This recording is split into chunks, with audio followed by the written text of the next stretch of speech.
어, 나중에 오신 분들이 계셔서요. 한 번 더 안내 말씀드리도록 하겠습니다. 그 주차가 가능하니까요.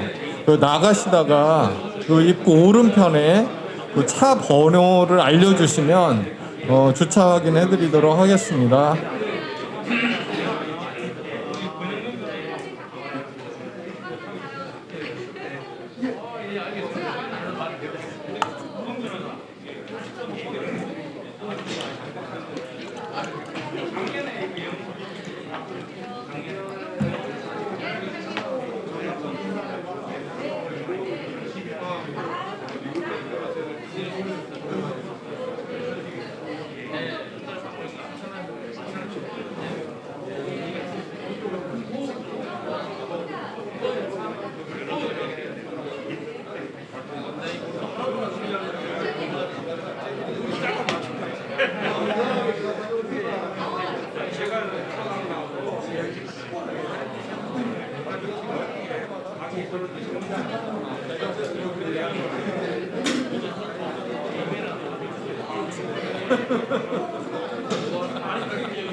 아, 이기는 거. 안 가자. 왜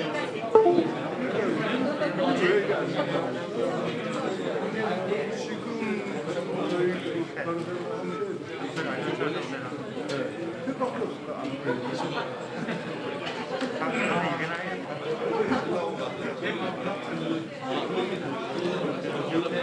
나는 딸쪽하고 약속을 잡아놨어. 내가 밥 먹을 줄 없어.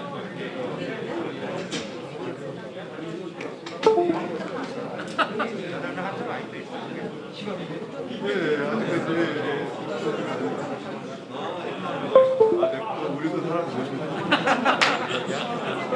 아니 막 4학기 막 이러면서 식당 가서 가서 전화하라.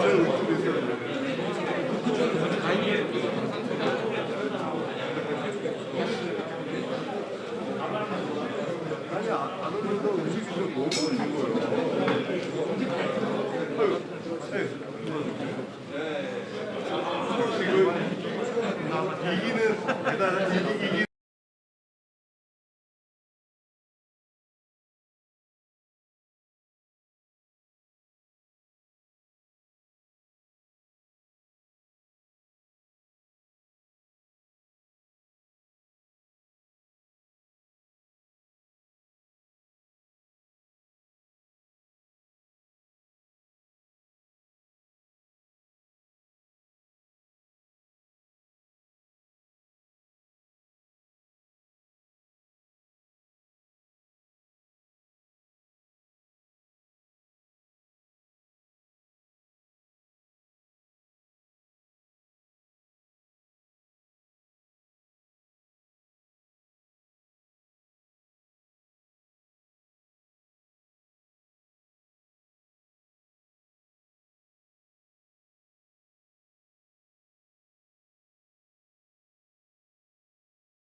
도와주시면 감사하겠습니다.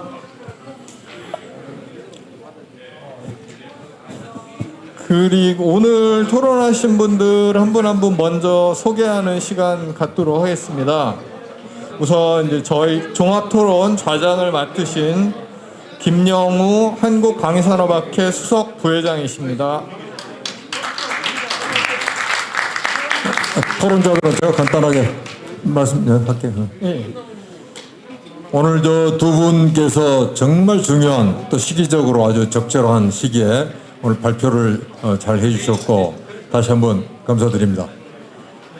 시간이 많이 지연됐습니다. 그래서 아까 회사 소개도 먼저 바꿔서 회사 사정이 됐고 6시 반까지 하여튼 끝내야 되니까 지금 시간이 한 20분 있습니다. 그래서 오늘 마침 유영원 기자가 오늘 미사일 발사 때문에 참석을 못 해가지고 우리 세 분이 이제 토론자로 계신 한 5분씩 시간을 드리도록 하겠습니다. 시간이 짧지만 그리고 나중에 종합적인 질문이 있으면은 두 분께서 답변해 주시는 이런 순서로 진행하겠습니다. 사실 뭐 제가 간단히 먼저 말씀을 드리면은 이 2018년도에 사실은 김만기 교수께서 방진의 자문위원으로 그때 계실 때 DICC라는 미 방산 협회하고 우리 방진회하고 연례 회의가 있습니다. 지금 31차까지 했는데 27차 18년도 27차 때 이 RDP 문제를 의제화했으면 좋겠다고 8월달에 글을 썼어요. 그래서 미 협회에다가 의제를 만들자 그랬더니 미 협회에서 왜 그랬더니 너 우리 하자 때는 안 하고 왜 지금 하자 그러느냐. 지금 트럼프 정부에서는 지금 FTA 자체를 지금 없애가 축소하려고 그러는데 시기적으로 지금은 말도 못 꺼낸다. 그래서 의제로 사실은 제안도 하지 못한 상태로 흘러왔습니다. 오늘 우리 방산학회 그 정책 세미나에서 다루는 것이 또 정부가 새로 출범하기 전에 아주 시기적으로 그런 타이밍이 아주 좋은 것 같습니다. 그래서 우선 세 분 토론자 말씀을 간단히 듣고 진행을 하겠습니다. 간단히 소개해드리겠습니다. 시간이 없으니까. 제 우측에 남명열 대령은 국방부 아까 보셨던 그 군수무관을 하고 지금 방사청에서 국제협력관실 총괄 담당관입니다. 그러니까 지금 이 업무에 가장 지금 중요한 역할을 해야 될 분이 여기 와 계십니다. 두 번째 우측에 계신 분은 뭐 경력이나 이런 거 다 생략하겠습니다. 시간 없으니까. 송학 대학 컨설팅 코리아 대표이사신 이분은 방사청에서 계약관리본부장을 역임하셨어요. 그러니까 뭐 또 마찬가지 이 분야에 아주 그 해박한 지식을 가지고 계신 분이고, 끝으로 제일 우측에 계신 분은 우리나라 이 방산 분야의 최초 박사학위를 취득한 최기일 전 상지대학 교수인데 현재는 청와대 행정관으로 지금 근무하고 계십니다. 그래서 우선 남명열 대령부터 5분씩 얘기를 듣고 그 다음에 토의를 진행하도록 하겠습니다. 네, 안녕하십니까. 방금 소개받은 방위사업청 국제협력 총괄 담당관 하고 있는 남명열입니다. 시간이 없으니까 바로 본론으로 말씀을 드리겠습니다. 현재 우리 방산 수출의 상황을 보면 이제 작년 2021년도에 방산 수출을 70억 불을 조금 더 넘는 금액을 했습니다. 뭐 잘 아시다시피 2013년도부터 근 6년, 7년 동안 30억 불대였다가 실제 작년에 2배 이상 성장을 했었습니다. 그럼 올해 그 정도 성장할 수 있을까? 뭐 저희들은 제 혼자 이제 목표로는 한 150억 불 해보고 싶다 이런 생각도 있습니다. 그러니까 작년에 2배, 올해 다시 2배 이렇게 계속 더블 점프를 한번 해보자라는 노력을 하고 있고 뭐 이룰 수 있도록 노력을 최선 해보겠습니다. 그런데 그럼 작년에 미국에 얼마 정도 우리가 수출을 했느냐? 70억 불 중에 한 11억 불 정도 했습니다. 1조 3천억 원 정도 했습니다. 아까 김만기 교수님 설명하실 때 미국의 방산 시장이 425조 원이라고 그랬거든요. 미국의 국방비가 대략 770조 원 됩니다. 770조 원. 그런데 거기에 이제 뭐 인건비 빼고 유류비 빼고 뭐 그런 거 다 빼고 나면 방산 물자로 하는 게 425조 원입니다. 그런데 우리 한국이 미국 시장을 뚫고 들어간 게 겨우 1조 3천억 원이죠. 300분의 1입니다. 뭐 10%도 아니고 100%도 아니고 300분의 1입니다. 300분의 1. 0.3%라는 겁니다. 그런데 이 미국 시장을 안 뚫고 150억 불, 200억 불, 300억 불 달성할 수 있겠습니까? 저는 불가능하다고 봅니다. 뭐 지금 우크라이나 상황 때문에 우리가 다른 나라들로 수출이 늘어나고 있지만 이 큰 미국 시장을 안 가고서는 방산 시장 이거 못 뚫는다라고 생각을 합니다. 두 번째, 그럼 미국 시장을 우리가 지금 못 들어가는 그런 상황이냐? 그렇지 않다고 봅니다. 미국 시장 열리고 있습니다. 그리고 또 열고 있습니다. 작년에 호주에 K9 수출을 했었고요. 이제 레드백 사업 아마 이번 주 다음 주에 결과가 나올 겁니다. 이게 미국 호주의 사업이 레드백인데 미국의 사업은 아까 장원준 박사도 설명하고 그랬듯이 OMFB라고 차세대 장갑차를 교체하는 사업입니다. 이건 다이아몬드백입니다. 빨간색에서 다이아몬드를 얻는 그런 정도입니다. 브래들리 장갑차 3,500대를 교체하는 사업이거든요. 대략 한 450억 불, 50조 원 됩니다. 우리가 아까 21년도에 미국의 시장을 들어가서 그 방산 수출한 게 1조 3천억 원 정도 된다고 그랬는데 미국의 OMFB 사업 하나만 50조 원입니다. 이거 안 들어가고 이거 그냥 눈 감고 몰라 하고 방산 수출을 높일 수 있겠습니까? 저는 불가능하다고 봅니다. 뭐 그것뿐만 아닙니다. 지금 LIG 아까 그 회장님께서 너무 바빠가지고 LI 가버렸다라고 그랬는데 LIG에서 2.75인치 유도 로켓 지금 미국하고 긴밀히 협조해서 시장 뚫고 있습니다. 고등훈련기, 전술훈련기 카이에서 새로운 사업 또 뚫고 있습니다. 20조, 30조 됩니다. 자주포 성능 개량 사업 우리 디펜스에서 가려고 하고 있습니다. 이런 큰 사업들이 줄줄이 앞에 이제 시장에 나오고 있고 우리가 그걸 어떻게든 뚫고 나가려고 하고 있습니다. 그런데 미국의 정책 방향은 아까 김만기 교수님 설명해 준 것처럼 연방조달 규정, FA, 그 다음 DPA 이런 것 때문에 그리고 BAA 때문에 미국산 품목이 55% 이상 돼야 됩니다. 60% 돼야 될 거고 24년도에는 65%, 29년도에 75%입니다. 이거 온도로 바꾸면 지금은 40도에서 50도로 올라가 있는데 이 솥 안에 들어있는 깨구리는 천천히 온도가 데워지니까 앞으로 70도 돼도 우리가 괜찮을 거야 라고 생각을 하고 있는 게 현 상황이라고 저는 말씀을 드리고 싶습니다. 65도, 75도 되면 화상 입고 살아남을 수 있겠습니까? 미국 시장 들어갈 수 있겠습니까? 저는 어렵다고 봅니다.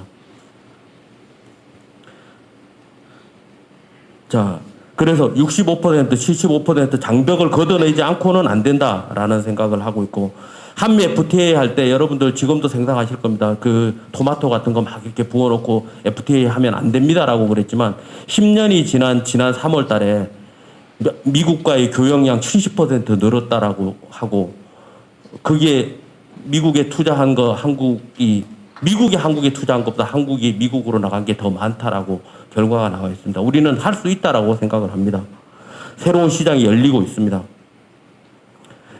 지난 3월 15일 날 방진의 주관으로 해서 방산 기업들 좀 모아서 저희들이 RDP MOU 설명하니까 아직도 안 됐다라고 생각하는데 저는 여기 계신 분들이 좀 목소리를 내주셨으면 좋겠다라는 생각입니다. 조금 더 멀리 봐주십시오. 지금 바로 눈앞이 아니고 24년 65도, 29년 75도 이 뜨거운 불지옥에서 어떻게 살아남을 수 있을 건지 지금 RDP MOU라는 쿨링 키트를 안 입으면 저는 못 들어간다라고 생각합니다. 마지막으로 제 줄이겠습니다. 강석진 회장님 오늘 그 제트기기 만들던 선구자적 얘기해 주셨습니다. 굉장히 마음에 와닿는데요. 여기 계신 분들이 RDP MOU를 끌어가는데 선구자적인 역할을 좀 해 주셨으면 좋겠습니다. 저는 RDP MOU 체결하면 우리 방산시장이 잠식된다라는 두려움, 이 두려움을 미국 시장을 뚫고 나가겠다라는 용기로 여러분들이 바꿔주셔서 맨 앞에서 선구자적인 역할을 해주시고 앞으로 10년, 15년 후에 아까 강 회장님께서 야 내가 삼성 끌고 와서 제트엔진 만들었어 라는 강연을 여기 계신 분들이 여러분들의 다음 세대에 해주시면 좋겠다라는 말씀드립니다. 감사합니다.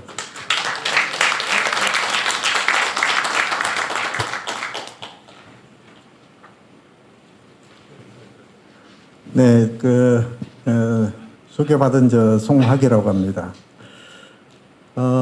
두 분 그 강의 내용을 보고 참 감명도 깊고 또 준비하시느라고 너무 참 노고가 많으셨습니다. 특히 그 연방 획득 규정과 파라는 거는 제가 85년도에 미국 획득대학에 가서 5개월 동안 연수를 받는데요. 그 파 책 한 권 가지고 5개월을 공부를 했습니다. 그걸 다 번역을 하셨으니 참 대단하신 역작을 만드신 것 같습니다. 수고하셨고요. 네, 감사합니다. 이 RDP의 필요성에 관해서는 이제 뭐 전부 공감을 하실 수 있을 것 같습니다. 지금 남영열 대령께서 아주 열변을 토하셨는데 저는 불행히 목소리가 그렇게 크지 못해가지고 네. 아무튼 뭐 크게 공감을 합니다. 일본이 2016년에 RDP를 체결을 좀 늦게 했죠. 늦게 하는데 그때 체결할 때 유효기간을 5년만 하다가 21년도 작년에 유효기간이 만료될 때 10년을 연장하자라고 요구를 해가지고 미국 방산업체들은 안 된다라고 뭐 들고 일어나기까지는 아니지만 반대 의견을 막 여러에 그냥 냈었던 그게 10년이 이제 연장이 됐는데요. 그 왜 10년을 연장을 했을까요?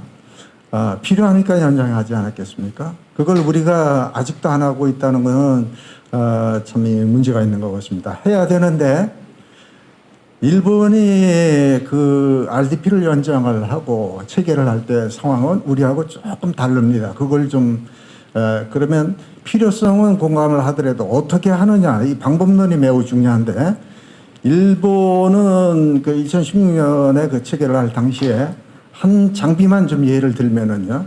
F-35A가 일본이 42대죠. 우리가 40대. 네. 일본은 42대 가운데 40대를 일본 내에서 국내 생산하는 걸로 되어 있습니다. 우리는 40대를 통째로 완제기를 다 사오는 걸로 되어 있고요. 그러니까 일본은 이 RDP를 체결할 당시에 이미 엄청난 일이 있습니다. 미국과 공동 개발을 하고 뭐 또 아시다시피 이 F-35의 MRO 기지는 일본에 위치하게 되어 있습니다. 그러니까 일본이 아태 지역에 MRO를 유치를 하면서 얼마나 많은 운영 유지 사업은 아시다시피 전체 풀 라이프 사이클 코스트 중에 60%를 차지할 정도로 크거든요. 그것이 일본이 이미 확보한 상태이기 때문에 우리가 RDP를 할 때 하고자 하는 지금의 상황하고는 뭐 정확히 좀 비교하기는 어렵지만은 아무튼 필요성만큼은 뭐 있는 것 같습니다. 그러면 이걸 어떻게 체결을 해야 될까? 제가 사실은 이 획득 분야 경력 뭐 31년 중에 국외 도입 외국에서 무기 사들여오는 일을 주로 했고요. 파는 일은 거의 안 하다 보니까 이 분야에 사실은 좀 문외한이기도 합니다. 그런데 요 세미나를 앞두고 집중적으로 공부를 좀 해봤습니다. 27개 나라의 RDP가 어떻게 구성이 돼 있을까? 그게 참 궁금했어요. 국제 간의 상호협정이라는 건요. 상호는 다 알다시피 호혜의 원칙에 근거하는 거 아니겠습니까? 주는 게 있으면 얻는 게 있고 얻는 게 있으면 잃는 게 있고 그렇게 돼 있습니다. 거기에서 가장 기본이 되는 거는 RDP 그 협정을 어떻게 체결하느냐가 정말 중요한데 이 RDP 협정처럼 이렇게 다양한 협정은 저는 본 적이 없습니다. 나라마다 27개 나라가요. 타이틀부터 다르고 내용은 다른 거는 말할 것도 없고요. 외국의 사례를 볼 때 저는 딱 4개 나라 거를 봅니다. 일본, 미국이 전략적으로 가장 중요시하는 나라. 일본, 이스라엘, 터키, 이집트. 요것만 보면은 대충 알 수가 있습니다. 우리가 상식적으로 이렇게 생각할 겁니다, 아마. 이집트가 무엇 때문에 미국에 뭘 팔겠다고 RDP를 체결했을까? 그런데 상상외로 일찍 체결을 했습니다. 그리고 그 RDP 내용을 보면은 이스라엘과 이집트의 RDP 내용이 거의 비슷합니다. 이건 뭘 의미하냐면은 군사 외교, 국제 정치적인 이런 문제가 여기에도 반영이 된다라는 걸 의미를 하는 것이죠. 그래서 우리가 RDP를 체결할 때 지금 당장 준비를 해야 될 거는 필요성에 관한 공감은 우리 같이 학회에 있다든지 이런 분들이 또 우리 획득기관에서 공감을 다 하기 때문에 필요성은 만들더라도 어떻게 할 것이냐, 이 조항을 세항 단위까지 치밀하게 준비를 해야 된다라고 저는 그렇게 생각을 합니다. 그래서 그런 면에서 좀 준비를 해야 되고, 조금 전에 우리 강 회장님께서도 미국과의 협력이 뭐 소비자 협력 이런 차원이 아니라 이제 첨단 기술 산업의 협력으로 가야 된다, 이렇게 이제 말씀을 하셨습니다. 이 RDP도 저는 우리 강 박사, 우리 김만기 박사님께서 미국과의 협력에 있어서 중요한 퍼스트 티어와 세컨드 티어에 관해서 아까 말씀하셨는데요. 아시다시피 미국의 퍼스트 티어와 세컨드 티어의 구조는 아주 차이가 많이 나죠. 구조도 그렇고 미국 국방부나 미 연방정부 차원에서의 그 컨트롤하는 메커니즘도 상당한 차이가 있고요. 그래서 저는 퍼스트 티어하고 세컨드 티어의 전략적인 대응과 준비가 매우 중요하다고 생각을 합니다. 그러니까 너도 나도 할 것 없이 미국 시장에 나가자 이게 아니라 퍼스트 티어는 우리나라의 큰 대방산업체들 있지 않습니까? 이 사람들은 준비를 해야 될 게 적어도 상호협정이라고 하면은 너도 얻고 나도 얻을 수 있는, 내가 잃으면은 너가 얻을 수 있는 그런 문제이기 때문에 미국의 적어도 록히드 마틴 보잉하고 같은 수준은 아니더라도 상응한 수준의 대응화가 반드시 필요하다. 전문화가 반드시 필요하다. 이렇게 생각을 하고요. 그 다음에 세컨드 티어를 상대로 한 그런 전략에 있어서는 우리나라의 세컨드 티어에 해당하는 그 중소기업들이 미국의 세컨드 티어하고 어떻게 전략적으로 협력할 것이냐. 그러니까 우리의 세컨드 티어의 업체가 미국의 퍼스트 티어하고 하겠다고 이렇게 나서가지고는 안 될 것입니다. 그래서 그 두 개의 티어의 전략을 어떻게 짜느냐가 매우 중요하다라고 생각을 합니다. 그래서 제가 한 가지 질문을 드린다 그러면은 김만기 교수님께 그 퍼스트 티어와 세컨드 티어에 관해서 기왕에 생각을 하셨기 때문에 이 티어의 전략에서 퍼스트 티어는 대형화와 전문화, 그다음 세컨드 티어는 중소기업 간의 그런 차원의 협조, 이런 전략이 중요하다고 생각하는데 그 부분을 좀 어떻게 생각하시는지.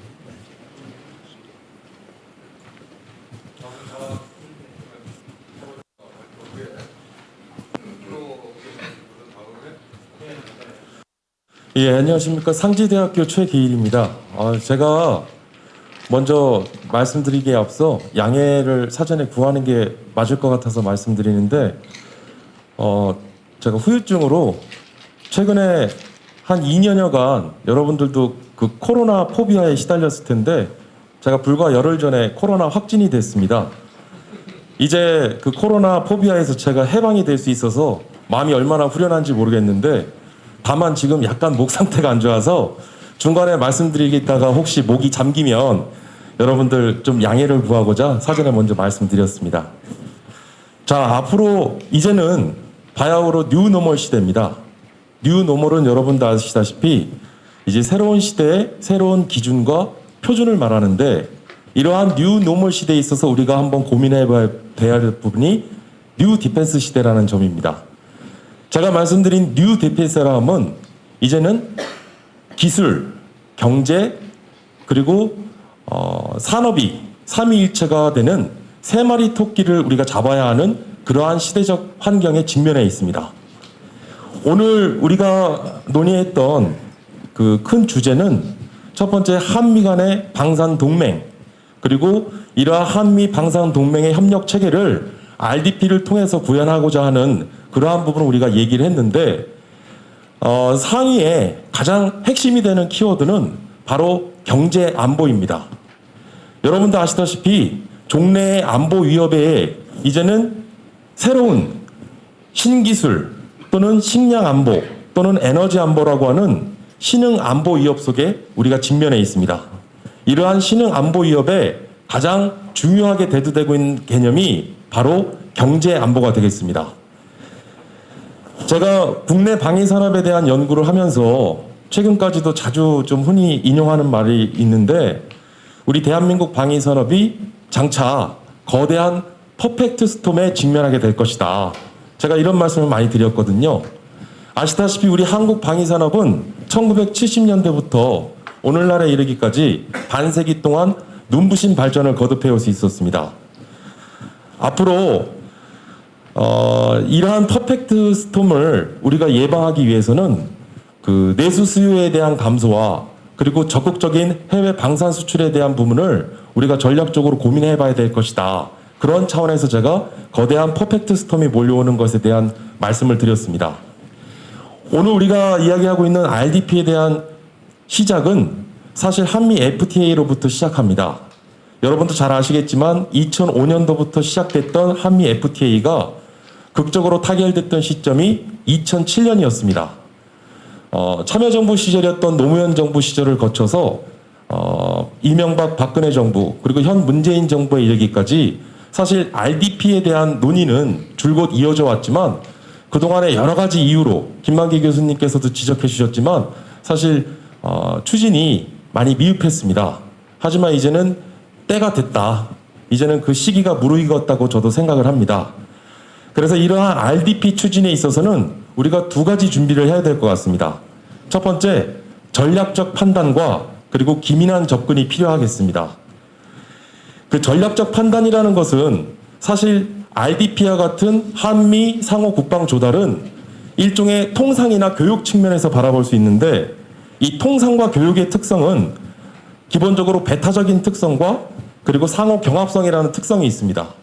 무슨 말이냐면 한미 간에 양국가의 국방 시장을 개방해야 되는데, 사실 미국의 방산 기업들과 한국의 방산 기업들은 사실 규모 면에서나 그 다음에 경쟁력 차원에서 봤을 때 우리가 상대적 그 열세에 있는 것은 사실입니다. 하지만 다시 말씀드리건대 이제는 군사력 세계 6위 그리고 이제는 전 세계에 K 명품 방산 무기들을 알리고 있는 우리 대한민국의 위상, 방위 산업의 위상을 보호하건대 이제는 RDP에 대한 전략적 판단과 그리고 적극적인 그리고 기민한 추진이 필요한 시점이 아닐까, 그런 말씀을 드립니다. 종래에 우리가 방위 산업을 접근할 때는 디펜스 측면에서 우리가 많이 접근을 했는데, 이제는 인더스트리얼 측면에서의 산업적 측면이 매우 중요할 것이라고 생각이 됩니다. 여러분들 아마 볼링을 다 쳐보셨을 텐데요. 그 볼링 핀 10개 중에 맨 앞줄에 있는 그 1번 볼링 핀을 쓰러뜨려야지만 다 쓰러뜨릴 수 있을 거라고 생각하시는데, 사실 1번 핀 뒤에 있는 5번 핀을 쓰러뜨려야만 10개의 볼링 핀을 다 쓰러뜨릴 수 있습니다. 그래서 그 볼링에서는 5번 핀을 가리켜 킹핀이라고 얘기를 하는데요. 아까 더전 솔루션의 부사장님께서도 말씀하셨듯이 이제는 전략과 전술, 우리가 고민해야 될 부분인데, 한미 방산 동맹과 그리고 국제적인 글로벌 공급망을 위해서 우리가 전략과 전술을 추진하는 데 있어 핵심이 바로 RDP 협정 체결이 아닐까. 그래서 볼링에 비유하자면 RDP 협상 체결은 바로 킹핀에 해당되지 않을까. 그만큼 중요한 부분이라 말씀드렸습니다. 예, 이상입니다. 시간이 오늘 너무 없는 게 참 아쉽습니다. 그래도 조금 아까 회장님 그 질문사항이 있는데 오늘 제가 이 방위산업 학회 참여하길 참 잘한 것 같아요.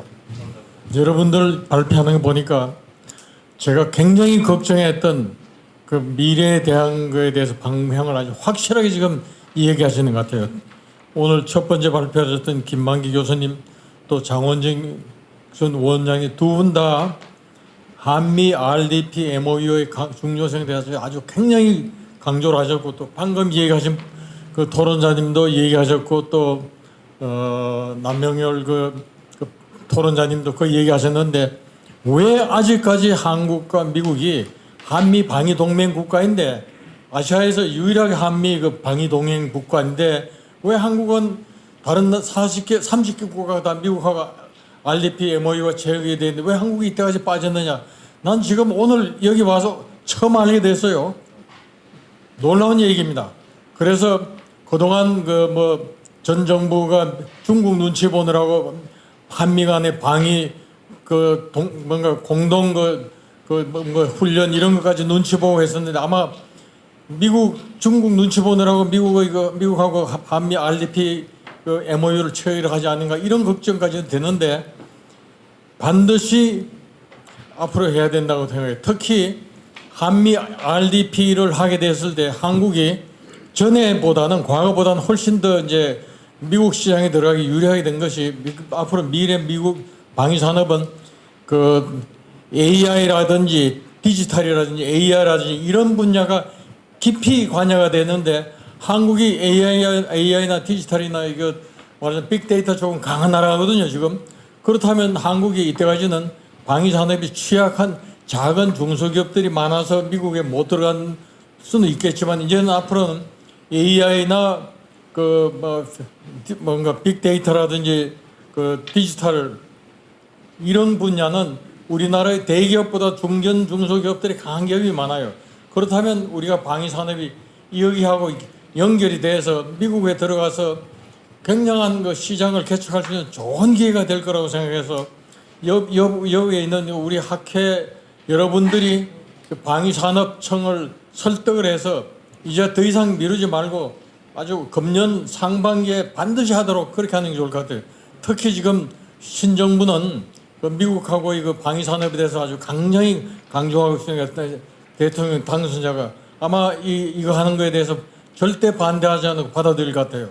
그래서 금년 상반기에 이것만 체결되면 여러분들이 이제 협력해서 대기업들이 좀 중소기업을 도와가면서 방위산업들, 대기업 방위산업도 있지만 중소기업 방위산업을 도와서 우리나라의 방산이 제2의 말하자면 한강의 기적을 이뤄서 수출 산업으로 일어나도록 그렇게 꼭 해주시기를 부탁드리고 여러분들 동의하면 박수 한번 쳐주세요.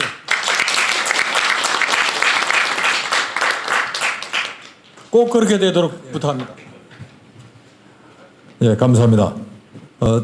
또 뭐 멘트 하실 분 있으면 한 1분 내로 시간이 없으니까요. 예.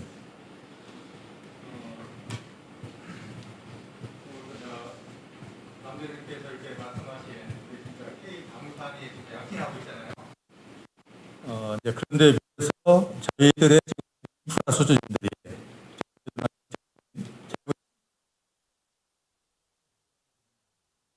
체계 개혁하고 국방 표준화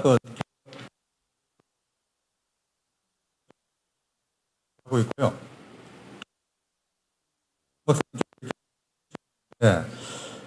이제 좀 드릴게요. 한국이 지도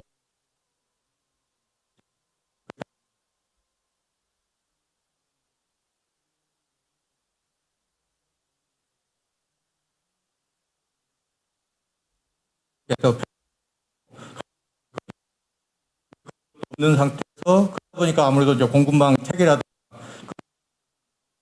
그런 생각도 있고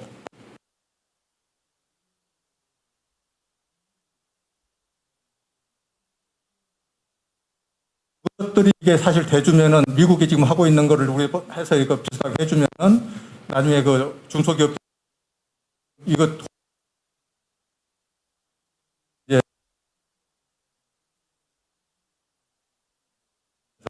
좀 그런 거를 좀 더 디테일을 좀 해서 좀 앞으로 좀 해야 될 것 같고 그다음에 가이드 그 정부 기업 간 자료 공유 프로그램이 있거든요. 거기에서 지금 이번에 이제 그 애들이 2020년도 그 표준화 총람해 보니까 2년마다 발간하거든요. 거기서 지금 영국하고 우리가 그 이제 주로 거기는 이제 캐나다하고 미국만 들어가 있는데 영국하고 우리 대한민국이 요청을 했다는 얘기가 이게 나와 있더라고요. 그러면서 그 정책 그 절차에 대한 초안 변경 사항으로 국제 공급망 및 동맹국을 수용한다는 그 말이 들어 있어서 우리가 좀 우리 신정부 들어서 이게 좀 한미 관계가 좋은 관계 유지가 되고 그러면서 이렇게 좀 아까 말씀하신 이제 그런 것들이 이렇게 같이 협력이 되면은 우리도 막 가입되면은 정보를 이제 또 부품 단종에 관련된 자료로부터 해서 많은 것을 도움을 받을 수 있거든요. 좀 그런 차원에서 저는 이제 또 같이 좀 접근을 했으면 좋겠다는 생각을 해봅니다. 이상입니다. 네, 감사합니다. 그러면은 발표하신 분들이 우선 저 질문에 대해서 간단하게 답변을 해주시면. 예, 어쨌든 전반적으로 RDPMOU라든지 NTIB에 대해서 긍정적으로 생각을 말씀을 해주셔서 좀 감사를 드리고요.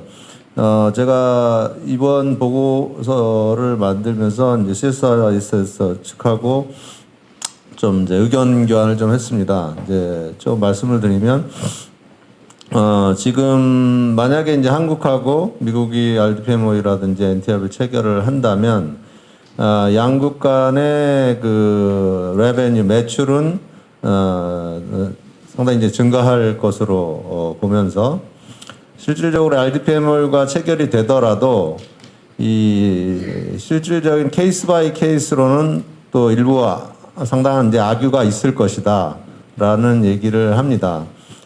지금 현재 이 개방 정도가 어디까지 될 수 있을지는 모르겠습니다만은 미국은 이 BA를 이제 면제를 해준 조건이지만 과연 한국의 입장에서는 이제 어떤 식으로 무엇을 이제 또 장벽을 낮출 것인지를 이제 지금부터 이제 고민을 좀 해야 될 것으로 이제 보이고요. 여러 이제 다른 이유라든지 이런 사례들을 보면 대부분은 마지막 단계에서는 이제 자국의 안보라든지 자국의 어떤 기업 육성을 통해서 위해서 최종적으로는 이제 자국의 업체에 손을 들어주는 경우가 이제 많았었습니다. 그리고 기본적으로는 그 연구개발에 참여를 하더라도 직접적인 참여보다는 이제 컨소시엄을 구성해서 뭐 예를 들어서 한국의 방산업체와 미국의 어떤 방산업체가 어떤 그 연구개발 사업에 이제 진입을 같이 하게 되는 그런 형태가 이제 될 가능성이 많이 높고요. 그렇게 된다면 지금 우리가 지금 여러 외국의 미국의 업체들이 한국에 와 있는데 대부분 이제 에이전트 형태로 지금 와 있는데 그것이 영국이나 호주 이쪽에와 같이 뭐 이제 현지 생산 시설을 갖춘다든지 R&D 센터를 갖춘다든지 이런 쪽으로의 어떤 그 일자리라든지 이런 기술 협력 이런 것들이 좀 실질적으로 일어날 수 있는 그런 효과도 이제 기대가 되고 있습니다. 그래서 말씀드렸다시피 이것은 그 세부적인 것은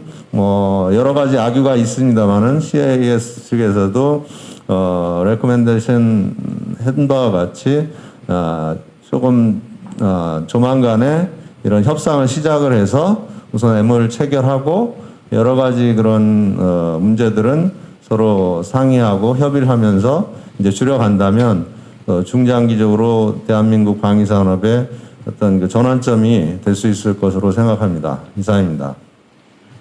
감사합니다. 그 먼저 아까 우리 강 회장님 말씀하신 왜 지금까지 체결 안 했을까?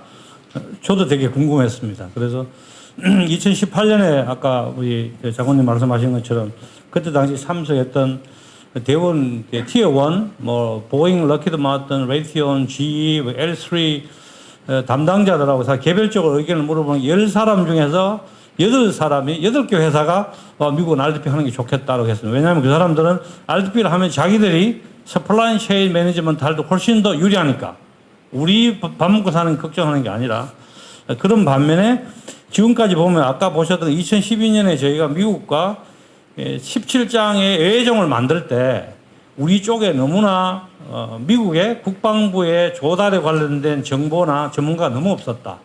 그래서 조금 단추를 첫 단추를 잘못 낀 것 같습니다. 그때 조금만 단추를 잘못 꼈으면 지금 우리가 훨씬 더 유리할 텐데 한 번 더 저희가 이제 기회가 있다고 생각하는데 아마 지금까지 체결 못한 거는 다양하게 보면 우리 기술이 과연 미국에 팔 게 있을까 하는 걱정 그게 가장 많았던 거고 두 번째는 우리 자국 산업이 침해당하지 않느냐 이런 우려가 많았는데 이제는 조금 그런 것들이 좀 바뀌어져서 분위기가 형성된다고 생각합니다. 아까 우리 총 회장님 말씀하신 이제 세컨 티어는 상당히 중요한 요소입니다. 미국 연방정부는 전체 조달 예산 미국 그 국방부가 430조지만 전체는 700조 원인데 700조 원의 23%가 미국 연방정부 SBA 중소기업청에서 지정한 중소특혜기업의 23%를 줘야 됩니다. 무조건 법입니다. 그러니까 미국은 사실은 퍼스트티어는 우리가 알고 있는 큰 대행업체지만 1위에서 한 50위, 그 다음에 50위에서 한 200위까지는 사실은 SBA에서 지정한 작은 기업들이 성장해서 세컨드가 됐습니다. 왜냐하면 제가 미국에서 국방부 사업을 할 때 저도 그 혜택을 직접 받은 사람입니다. 그러면 수의계약을 할 수가 있고 한정 입찰을 하게 됩니다. 그래서 우리 한국 기업한테 가장 좋은 거는 RDP가 체결했다고 해서 갑자기 미국 정부가 우리 물건을 절대 사주지 않습니다. 우리가 준비가 돼야 되기 때문에 그런 차원에서 세컨드 티어를 어떻게 우리 한국 기업들이 접근을 잘해서 매치하는 그런 전략이 저기 준비가 됐을 때 RDP에 가장 실질적인 효과가 있지 않겠나 이런 말씀을 드리고 싶습니다. 방금 지금 그 장원정 연구원님하고 김만기 교수님 얘기한 거에 제가 하나 더 추가하고 싶은데요. 앞으로 이제 우리가 한미국하고 RDP MOU를 체결할 때 그 기본 정신을 이렇게 하면 좋을 것 같아요. 기본 정신을 한미 간의 전략적인 제휴관계, Strategic Alliance라는 그런 정신을 기본에 깔아가지고 한미 간에는 방위 동맹국가이기 때문에 한미 간 동맹 간에는 이건 우리가 이제 앞으로 RDP MOU의 정신을 Strategic Alliance, 전략적 제휴관계, 한미 간 그런 정신으로 하게 되면 서로가 기술을 훔치고 뺏고 이런 것도 없이 서로가 동반성장하는 거죠. 서로가 윈윈하는 걸로 가는 거죠. 서로가 윈윈하도록 하는 것. 그렇게 좀 그런 정신으로 하면 한미 간에 서로가 그 도움이 될 거 아니냐. 그렇게 할 때 서로가 어느 쪽이 이익을 찾기 위해서 내부적으로 싸우는 게 아니고 그 전략적인 동맹이라는 그런 정신으로 하면 아마 두 나라가 더 협력을 잘할 것 같아요. 네, 회장님.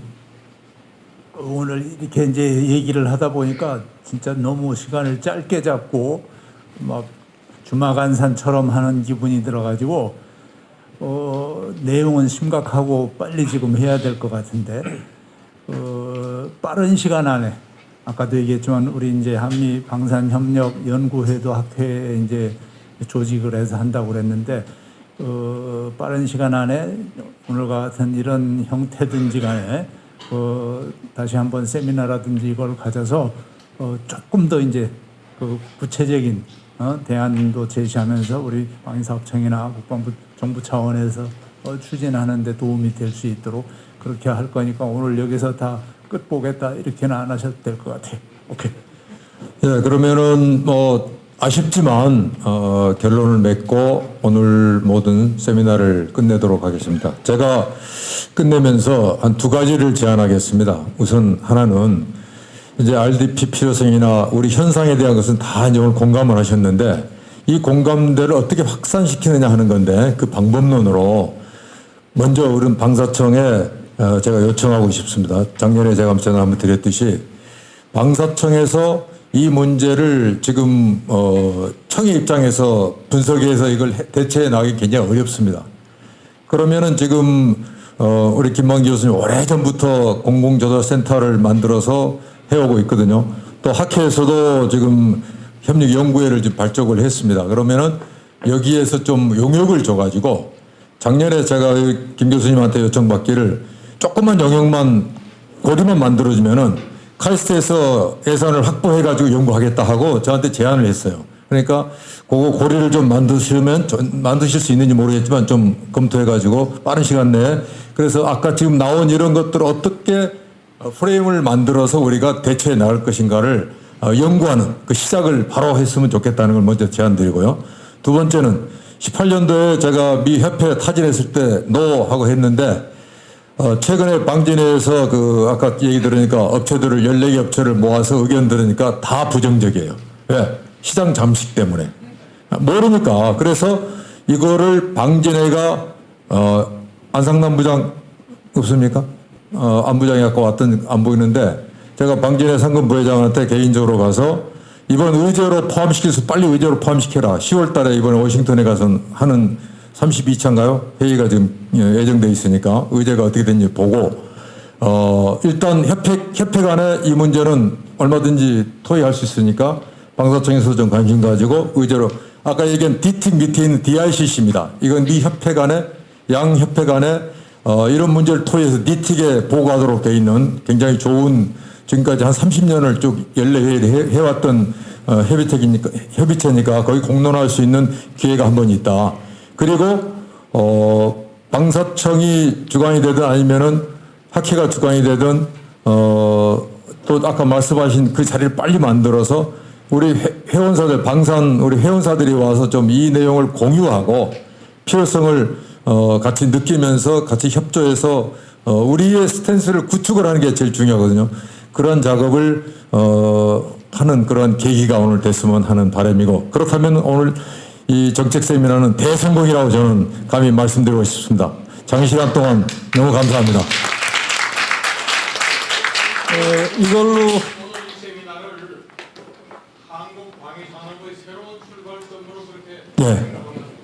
네, 그런 의미에서 오늘 아주 모두가 공감하신 거라 크게 박수로 오늘 세미나를 마치겠습니다. 마이크로 회장님께 마지막 마감 말씀을 서서 그냥 하십시오. 조금 전에 한 얘기가